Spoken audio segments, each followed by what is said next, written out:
Rekord. Tātad šīs dienas tēma mums ir vairāk kā turpinājums iepriekšējām tēmām, un noieta stimulēšana, raksturīgās īpašības, kas vispār ir noieta stimulēšana. Tātad tās ir tās manipulācijas, ko mēs veicam, jeb uzņēmums, ko veic, lai mēs pirktu lietas. Un neapšaubām tām ir jābūt īstermiņa. Tā skatos, vai mums nav, jā, es esmu bišķi pa tālu pārskrējusi. Tātad vispār kas tas ir? Tātad tā ir īslaicīga preču pirkšana un pārdošanas motivēšana ar dažādiem paņēmieniem. Un kādi tad paņēmieni ir? Tad, kad mēs redzam produktu, kurš ir tikko ienācis tirgū, pieņemsim, kā popit, kas bija iepriekš, kas šobrīd ir visur, un tās nav tikai rotaļlietas, bet jau ir naudas maki, telefona maciņi, ja? Tātad mēs zinām, kādi cilvēki tos pērk. Tas patīk bērniem, un tas patīk pusauģiem, jo tas ir viņiem tieši paredzētais. Tātad, kā mēs to veicinam? Ar dažādākām akcijām, ar dažādākām atlaidēm, un, protams, ļoti svarīgi ir sociālo mēdīju ietekme uz šo produktu, kad kāds blogeris sāk šo produktu reklamēt. Kā popits attīstījās, tas ir, es jums neesmu, diemžēl, ielikusi mūdlē, lai jūs izlasītu to rakstu, bet es īsi jums izstāstīšu, kad popitu izveidoja 1878. gadā kāds pāris, kas domāja par bērnu attīstību, un to sauc par Montessori. Un šis produkts neaizgāja vispār nemaz. Bet 2019. gadā šo popitu viņu varēja pirkt, protams, bet viņš nebija tik masveidīgs. Dabūja kāda ģimene, kuriem mājās mīlulis ģimenes loceklis ir mērkaķīts. Un viņam uzfilmēja savā Instagram kontā, kā mērkaķītis ļoti aizrautīgi šo popitu spēlējās. Izspiež visas podziņas vienā pusītē, pagriež šo rotaļlietu otru pusi un atkal intensīvi spēlējās. Tātad tas bija mežonīgi ātrs, tas bija tā kā vīrus, kad šo popitu sāka pirkt. Un tas šobrīd vēl joprojām ir ļoti aktuāls tieši bērnu un jauniešu vidū. Un tas veiksmes atslēga bija tas, kad īstajā brīdī, jo tad bija tuvojās tas Covid un visi vairāk sēdēja mājās, parādījās internet resursu pieprasījums, visi veidoja kaut ko tieši internetu vidē, un tad arī aizgāja šī reklāma ar šo pašu produktu. Bet tā doma ir noieta stimulēšana ir īslaicīga. Ja jums katru dienu rāda, kad jums ir atlaides veselu pusgadu, jūs nebūsiet motivēts skriet uz veikalu iegādāties šobrīd. Ja tas ir limitēts daudzums, ja tie ir laiki, pasaka 24 stundas, jums ir izpārdošanas nakts, tad, protams, visi skrien un cenšas iegādāties savu vēlamo produktu, preci par viszemāko cenu. Tātad atslēgas vārds ir īslaicīga, ja, motivēšanas pirkšana. Atšķirības starp reklāmām un preču realizācijas stimulēšanām. Tātad reklāma ir tas, kad mēs kaut ko reklamējam. Reklāma var būt gan informējoša rakstura, pieņemsim gaidāmas vētras, vai tā var būt atkārtotā reklāma, kad esam uzmanīgi lūdzu, jo ir apakšā ledus un mēs nevaram nokaisīt ceļus, tā ir atgādinošā. Un pārliecinošā reklāma būtu, lai jūs mainītu apavus varbūt vai mašīnām riepas, ja? Tātad tas ir tā kā atgādinošā, pārliecinošā reklāma. Tātad, bet pie realizācijas stimulēšanas vajadzētu saprast, ka tām ir tādi impulsi. Melnā piekdiena, tā ir sava veida reklāma, bet tā ir uz vienu dienu. Un tātad reklāma ir pievērst pašu uzmanību, bet stimulēšanā ir virzīt, jeb veicināt cilvēkus tagad, tūlīt pat skriet un to darīt. Ja? Tātad kāds tam ir mērķis, tātad ietekmēt cilvēku domāšanu rīcību tirgu, tas ir pie reklāmas. Tātad, ja mēs dzirdam, kad šodien būs vētra, tātad mēs atslēdzam iespējams tos elektroierīces, kuras var pārdegt, ja elektrība noraustās, ja? Bet, ja pie stimulēšanas, tad stimulē cilvēkus uzreiz izdarīt pirkumu, tātad šodien vētras laikā jums ir 50% atlaide, pieņemsim, Cepešplītīm. Jā, nu, un tad, protams, cilvēkam iespējams vētras laikā tā cepešplīts ir nodegusi, un tad cilvēks dodas iegādāties. Tā ir tā nelielā atšķirība starp reklāmu un noietu. Kādi tad ir stimulēšanas veidi? Tātad pirmais ir orientēts uz pircēju, pēc tam ir otrais veids, kas ir orientēts uz starpniekiem, un pēdējais uz tirdzniecības personālu. Tātad tās ir trīs lielas grupas, uz kuriem tad mēs arī cenšamies virzīt šo stimulēšanu. Un tātad, kas tad ir pircēji? Tie esam mēs. Un pirmais ir paraugu izplatīšana, kas arī varētu būt kā stimuls mums kaut ko iegādāties. Tātad parauga izplatīšana bieži vien mums ir pie kosmētikām, un kuponu piedāvājumi, protams, ir visur šobrīd jau vairāk vai mazāk pieejami. Ļoti veiksmīgi šo kuponu ir ieviesis Lidl, kad mēs elektroniski varam mūsu interesējošās reklāmas kuponu veidē arī izmantot. Izmaksas kompensēšana, tas mums Latvijā ir ļoti rets sastopams gadījums, īstenībā gandrīz nekad, bet izmaksu kompensēšana vairāk ir domāts, kad jūs esat iegādājies kādu produktu vai pakalpojumu, un ja tas ir nekvalitīvi veikts, tad jums izmaksā kompensācijas naudu. Sainis ar precēm par izdevīgām cenām, tātad kaut kāds saveidots jau gros, kurā ir, nezinu, atlasītās preču grupas, kurš ir izdevīgāk pirkt kopā nekā atsevišķi. Latvijā iespējams, ka tas nav tik ļoti izmantojams, jo mēs vairāk paši skatāmies un pa vienai vienībai, bet jā, protams, ir gan Douglasā saveidoti, gan Kolonā, gan arī drogās. Tātad tās ir tās lietas, jā, kad mēs varam sapirkt. Ja mēs runājam par apģērbu, tad manikeni, un tad, kad piedāvā, pieņemsim, skatlogos, kā mēs varētu izskatīties vai ko mēs varētu iegādāties kā veselo sortimentu, tas nav, ka tas būs izdevīgi. Vienkārši tas tā varētu izskatīties. Vēl viena lieta, kur Saini piedāvā ar siera platēm vai gaļas platēm, vai arī konfektes, piemēram, pušķi tur uztaisa, tātad tas arī varētu būt. Bet vai tas būtu tā kā mums visiem svarīgi? Es domāju, ka nē. Prēmijas par pirkumu mums īstenībā viņas tādas kā nav, bet mums ir atlaižu kartiņas, kurās mēs varam krāt, vai mēs tur kaut kādā laika brīdī varam dabūt 15% atlaides ar savu kartiņu, pieņemsim, Dinozu, piedāvā tur 1. un 5. Ja jūs ejat pie viņiem pirkties, piedāvā 15% atlaides, ja? Tātad tās ir tā kā prēmijas. Īpaša reklāma būtu aicināt attiecīgo mērķa auditoriju attiecīgajā laika periodā, un īpašā reklāmā ir Rimi šobrīd piedāvā jau kādu laiku senioriem. Viņiem ir orientēta pirmdiena, kad seniori pirmdienās iet iepirkties Rimi, un viņiem vēl ir, teiksim, 10% atlaide no neatlaižu precēm, ja, tās, kuras jau vairs nav apliktas ar atlaidēm. Tātad tā ir īpašā reklāma. Cenu atlaides mēs sastopam visos veikalos un dažādākos, teiksim, paņēmienos. Mēs redzam gan sarkanās atlaižu cenas, gan dzeltenās, gan izceltās melnās. Tātad tās ir tās reklāma cenu atlaides. Tāpat arī cenu atlaides mums ir, ja jūs pērkat divas, tad būs pa vienu cenas, teiksim, kopsumu kā tādu. Un tās ir tās, teiksim, arī manipulācijas, lai jūs pirktu vairāk par izdevīgāku cenu. Atvieglojumi pastāvīgajiem klientiem, tātad attiecīgi mēs esam attiecīgi klienti, ja mums ir kāda klientu kartiņa, tātad mēnesi aptiekā vai vienalga kādā aptiekā mums ir sava kartiņa vai tajā pašā arī Maksimā, mums ir savi kuponi un pirkumi un tur nauda krājās un tātad arī atvieglojumi.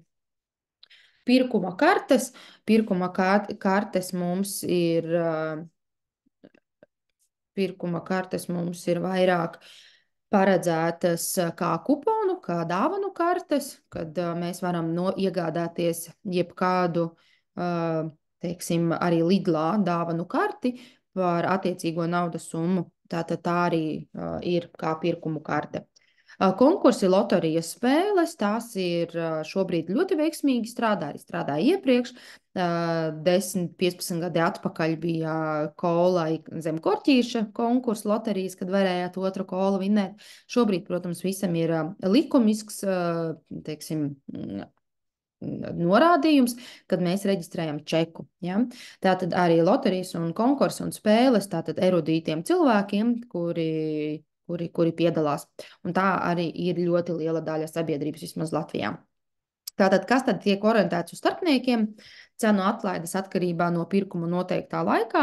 Tātad, kas vispār ir starpnieki? Starpnieki ir tie cilvēki, kuri nopērk no vairumtirgotāja un pārveidojot vai veidojot citu, vai tieši arī tirgojot mazākos parametros, tirgo tālāk.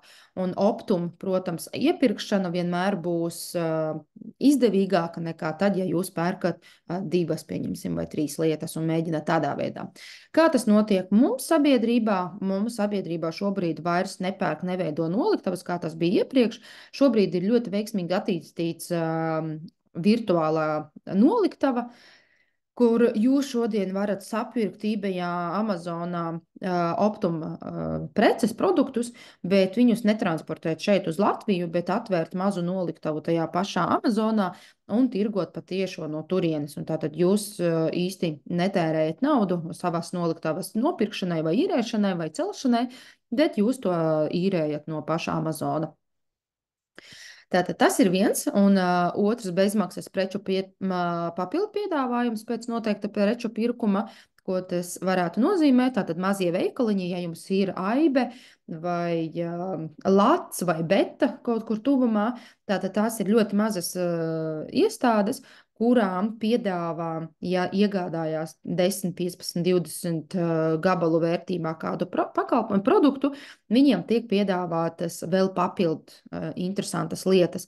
Mazajiem veikaliņiem tas tiešām ir interesantas, viņiem ir ļoti interesantas arī noliktavas, kurās var arī neatrast proču grupas lielajos lielveikalos, ja mēs aizietu. Bet tur vienmēr būs dārgāk. Izmaksas kompensēšana patērētāju, tas ir vairāk, ja jūs iegādājaties, kā es minēju iepriekš, par nekvalitatīviem apaviem vai nekvalitatīvu pakalpojumu esam snieguši. Tātad patērētāja tiesības ir tā, kura jums sniedz likumiski 14 dienu laikā arī naudu. Šobrīd ļoti veikali ir elastīgi, vismaz tie, kas ir klātienē. Es zinu, ka par Butterfly, ja mēs runājam, kas ir interneta veikals, viņi naudu neatgriež, viņi dod jums kuponu nākamajam pirkumam, vai jūs varat mainīt, bet pirkt citu pirkumu tādas summas vērtībā.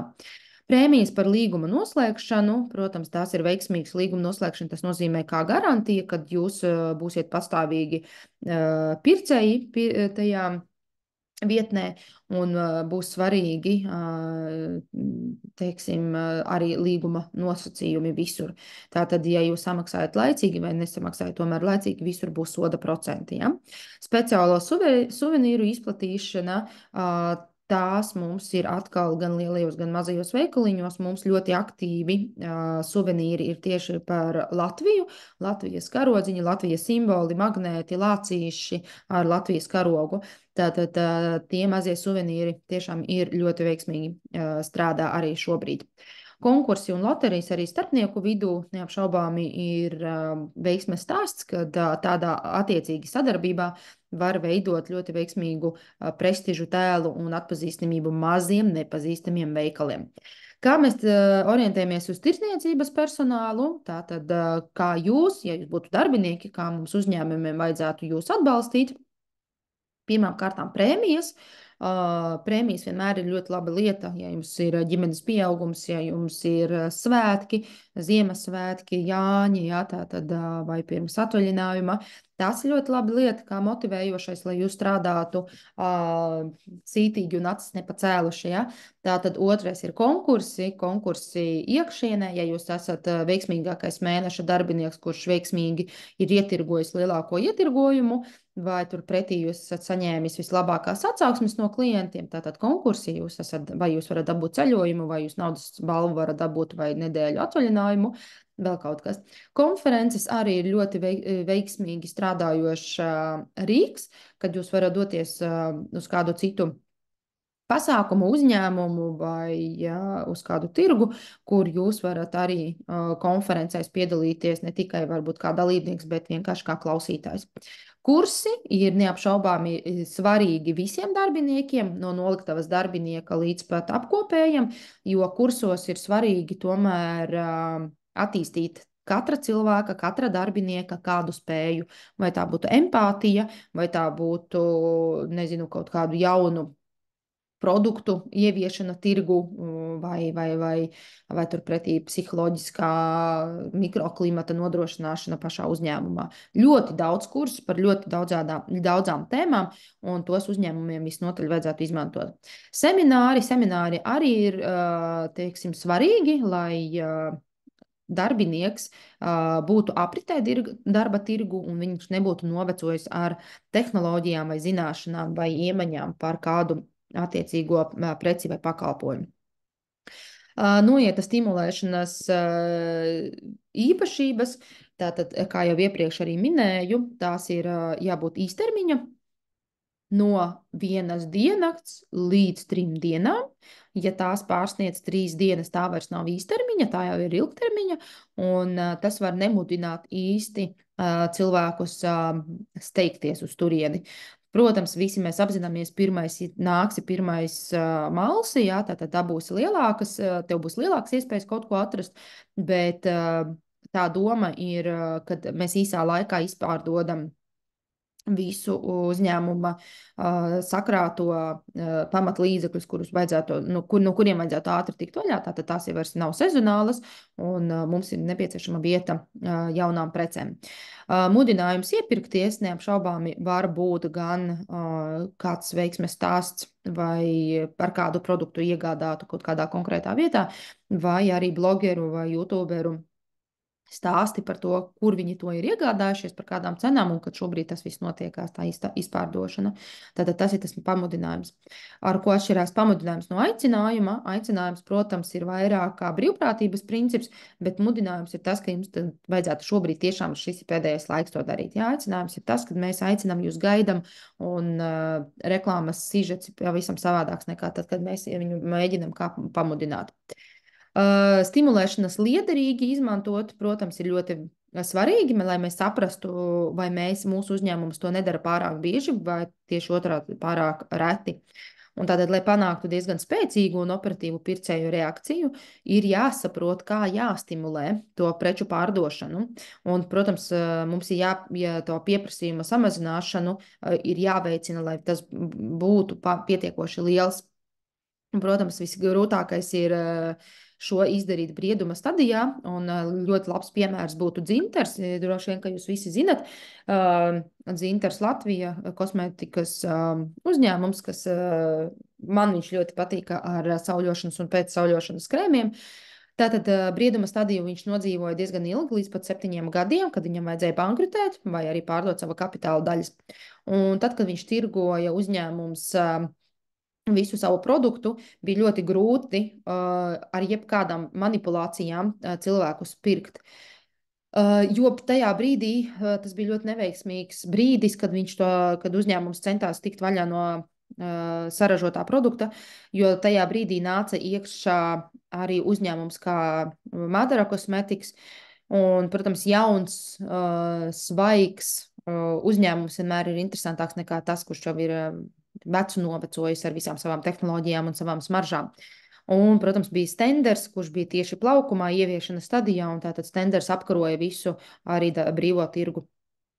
Kas notiek brieduma stadijā, kā mums vajadzētu mudināt šo neapšaubāmi sadarbojoties ar kādu. Sadarbojoties un veicinot šo pirktspēju ar kādām, teiksim, ļoti, ļoti veiksmīgi, ļoti strādājošiem uzņēmumiem. Liederīgi, protams, kombinēt visas metodes kopā un reklāmas veidot pēc integrētā mārketinga komunikācijas rīka. Ko nozīmē integrētā komunikācija? Tas nozīmē, ka mēs izvēlamies konkrētu mērķa auditoriju, kurai mēs piedāvāsim attiecīgo preci vai pakalpojumu.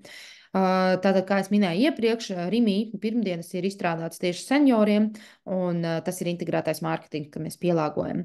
Pieņemsim rotaļlietas kā bingu vai tutu, mēs nepiedāvāsim pusauģiem, jo viņi nezin, kas tas ir, bet tuta ir ļoti veiksmīga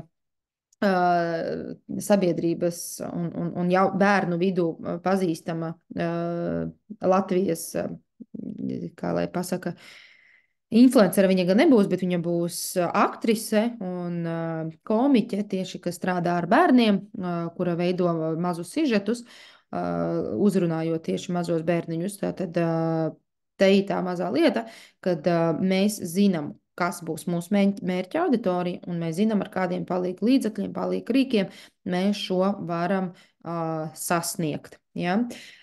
Tātad tā ir tā veicināšana.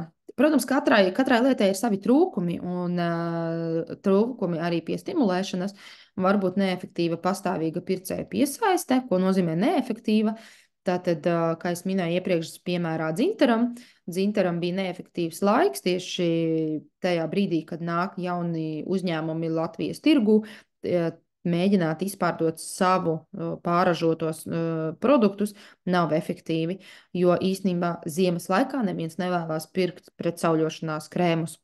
Bet, ja tas būtu sadarbībā ar turisma operatoriem vai turisma aģentiem, kas dāvina šādus produktus, varbūt par kādām simboliskām naudiņām, dodoties ceļojumā, protams, mēs ziemeļnieki dodoties atpūsties uz kādu siltāku vietu, mēs apdegam, līdz ar to, ja tā būtu brīnišķīga dāvana no tūroperatora, kas ir sadarbībā ar Dzintar Cosmetics.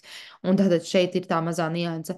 Ja jūs vēlaties iztirgot kaut ko tādu, jums ir jāsaprot, caur kādu kanālu jums tas būtu jāizdara. Un, protams, no pircēja viedokļa nav izslēgts negodīgu paņēmieni no pārdevēja puses. Tātad, ko tas viss nozīmē, negodīgi paņēmieni no pārdevēja puses. Saucās partizānu mārketings, tad, kad pārdevējam ir jāpārdod savus produktus, jo tā ir viņa alga, un bieži vien negodīgākā tirdzniecība varētu būt lietotu automobīļu plači. Jo tur nekad nevar zināt, vai jūsu automobīlis ir nozagts, vai viņš ir nozagts un pārķūnēts, jā, pārtaisīts. Jūs nezināt īstenībā, vai jūsu automobīlim nav pazemināta nobraukšana, jo to var izdarīt. Tad jūs īsti nezināt, vai šīs automobīlis ir sists un viņam ir drošības pilveni. Tātad tās visas lietas, ko jums pārdevējs varētu stāstīt, ka tas ir super braucamais, bez nevienas skrambiņas, bez nevienas soda, ar ļoti mazu nobraukumu. Tā ir negodīgā tāda kā pārdošana. Ja? Tātad galvenais ir pārdot neatkarīgi no kādiem, vienalga ar kādiem līdzekļiem. Trešais ir stimulēt kaitīgi, veselībai bīstami produkti. Kola ieviešanas stadijā ir bijusi kaitīga. Tātad kola kādreiz, kad viņa tikko parādījās, viņu tirgoja aptiekās farmaceits, jo tās bija brīnum līdzeklis pret visām kaitēm, gan pret galvasāpēm, gan pret klepu, gan pret iesnām, gan pret, ko jūs vien tik varat iedomāties. Un, protams, sastāvdaļas tur bija divas, tur bija kofeīns un narkotikas, un tā mazā nianse, ka tas ir kaitīgs veselībai, apzinājās tikai pēc 4 gadiem, kad, teiksim, monopols nedrīkst pastāvēt ilgi un parādās konkurenti un sāk rakt, kas tur iekšā ir. Tātad stimulēt kaitīgus veselībai bīstamus produktus tas ir liels trūkums. Un bieži vien, pieņemsim, kad mēs redzam kādas reklāmas, mums īsti nepasaka, vai šīs produkts ir testēts uz dzīvniekiem, vai šīs produkts satur palmu eļļas, kas ir nesertificētas. Tāpat mēs arī bieži vien no produktiem nezinām, vai šīs produktu grupas, kas ir no kakao, pieņemsim, taisīts vai no kafijas, tur ir godīgā tirdzniecība apakšā, vai tur nav cilvēku paverdzinātība. Tātad daudzas lietas, kas tiek stimulēts, īsti mēs nezinām tam apakšā, kas notiek. Un bīstamie produkti neapšaubāmi ir arī tās pašas baterijas, kas mums ir telefonos. To, ko es vienmēr saku visiem saviem studentiem un izglītojumiem, telefonu turat ne kabatās, bet tādās vietās, kas nepieskarās jūsu īsti ķermenim. Neapšaubām mēs esam pieraduši to turēt plaukstā, to turēt pie kabatās, ja? Bet tas tomēr ilgtermiņā ir bīstami. Un tā radiācija, kā jūs zināt, 12. iPhone vajadzēja ņemt ārā no Eiropas tirgus, jo tas pārsniedz radiāciju. Tātad mēs zinām, ka attiecīgā radiācija ir bīstama mūsu veselībai. Tātad tās ir tās mazās stimulēšanas, jā, trūkumi, ko mēs īsti neapzināmies. Un pēdējais, protams, ir konkurenti var diezgan ātri reaģēt un izmantot tādas pašas metodas, kā mēs to darījām. Un ļoti labs piemērs, kā es arī iepriekš minēju, bija kola, kad 4 gadus pastāvēja kola kā monopols, kas bija vienīgais, kas piedāvāja dzirkstošos, teiksim, tas bija dzirkstošs dzēriens, bet viņu varēja iegādāties tikai aptiekā. Un konkurenti padomāja, kas notiek, jā, tātad sāka pētīt, kādas tur sastāvdaļas. Tāpat mēs visi zinām, kad ir Activia jogurts, kuru pozicionēja dziedātāja Shakira, un tā domāta kā labās baktērijas, kas palīdz gramošanai un tādām lietām. Kas parādījās pēc gada, jo viņas bija ļoti dārgas, kad tikai ienāca tirgu, viņas bija visdārgākais jogurts visā plauktā. Pēc kāda laika konkurenti sāka domāt, kas tad tur ir tāds tik tiešām iekšā, kāds brīnum līdzeklis, lai viņu uzcenotu tādos augstumos. Parādījās, ka tur nekas nav. Tas bija tikai reklāma par to, ka tas baigi kaut kā palīdz gramošanai un vēderam un tur vēl kaut kam. Tur nekā nebija. Tā bija negodīga reklāma. Protams, ka to uzzināja, iesūdzēja tiesā šo Activia uzņēmumu, viņi samaksāja sodu un, protams, nolaida arī cenas tālāk. Tātad tie ir tie trūkumi, ja, ko mēs zinām pie stimulēšanas, mēs nezinām, kas stāv apakšā tam visam. Un tieši iekļausimies mēs mazā video rullītī, neskatīsimies gan mēs par mājdzīvniekiem kā kaķīti, bet skatīsimies mēs par to, kas tad ir pozicionēšana un kur to visveiksmīgāk, teiksim, pielieto. Tāpat arī mēs skatīsimies, es jūtos tikai nošērošu, jo es saprotu, ka jūs to neredzat.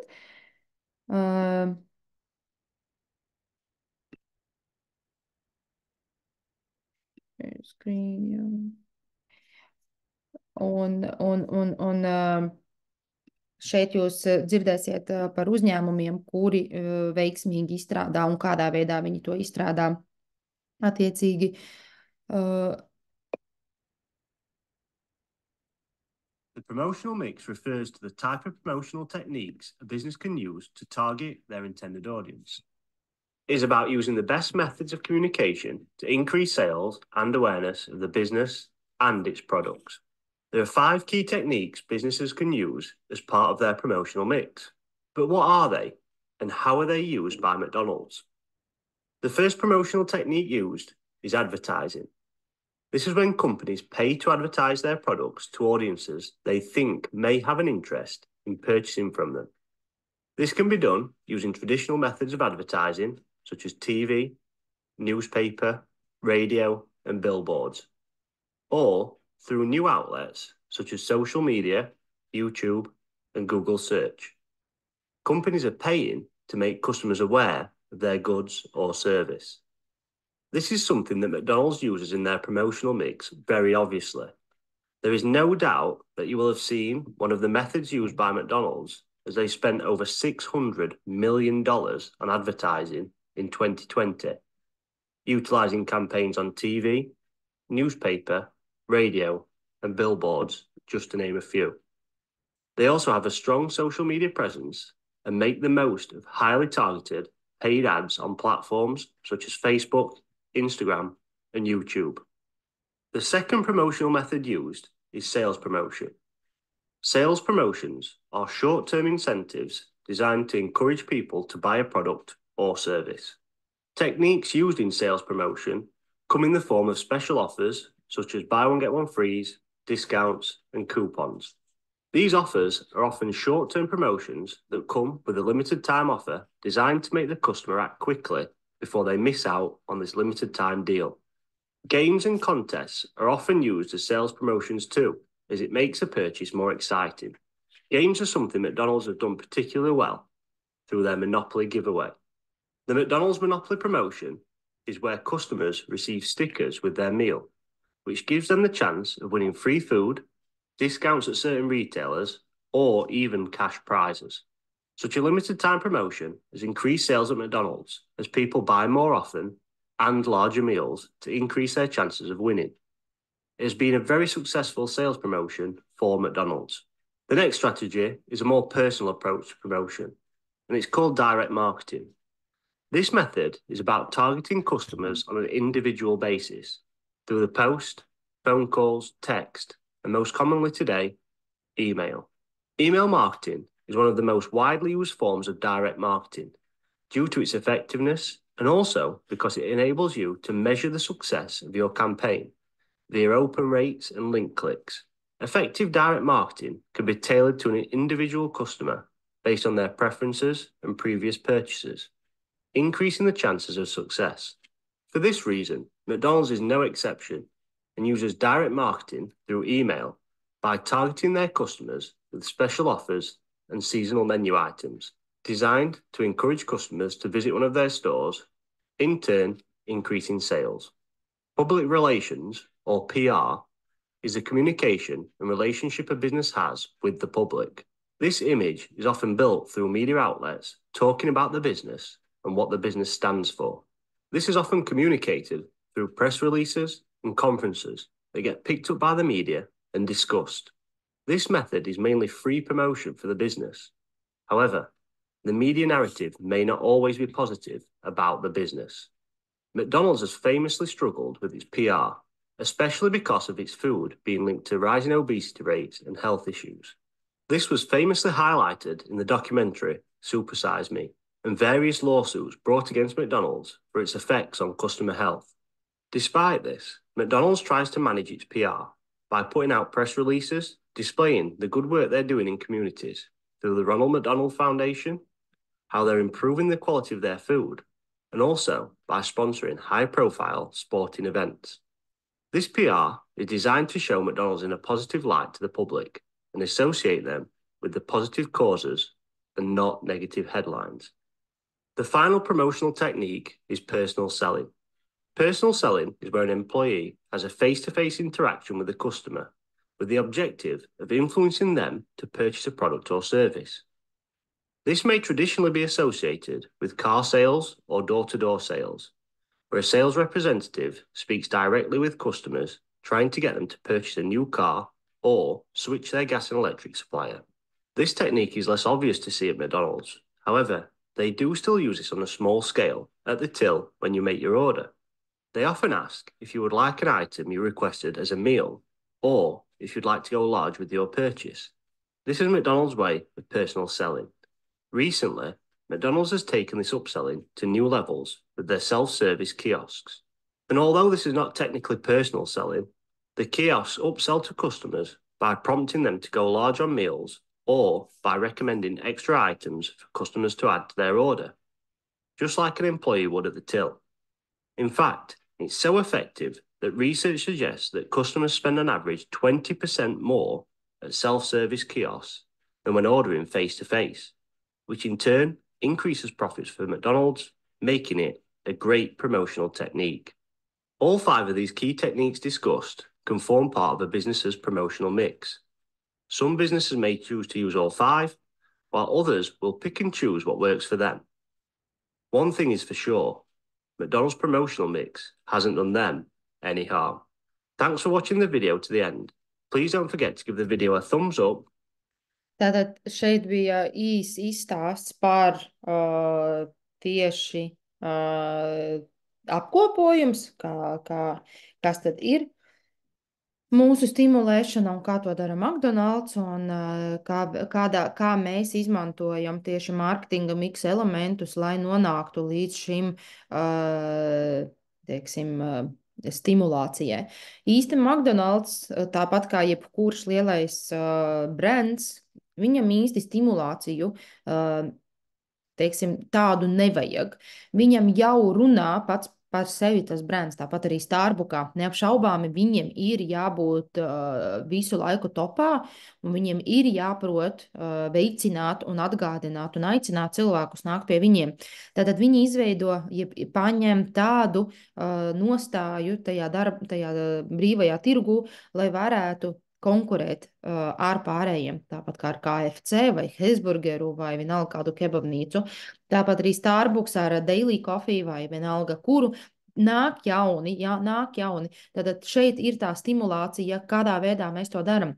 Amerikā kādu brīdi, tad, kad tiešām bija diezgan pagrūti, viņi izveidoja tādu, ka Starbucks vieta ir tā, kurā tu vari strādāt ar Wi-Fi mūsējo, vai tu vari veidot šeit satikšanos, biznesa satikšanos, vai jebkādu, lai tu varētu atrasties tieši šajā baudīto kafiju.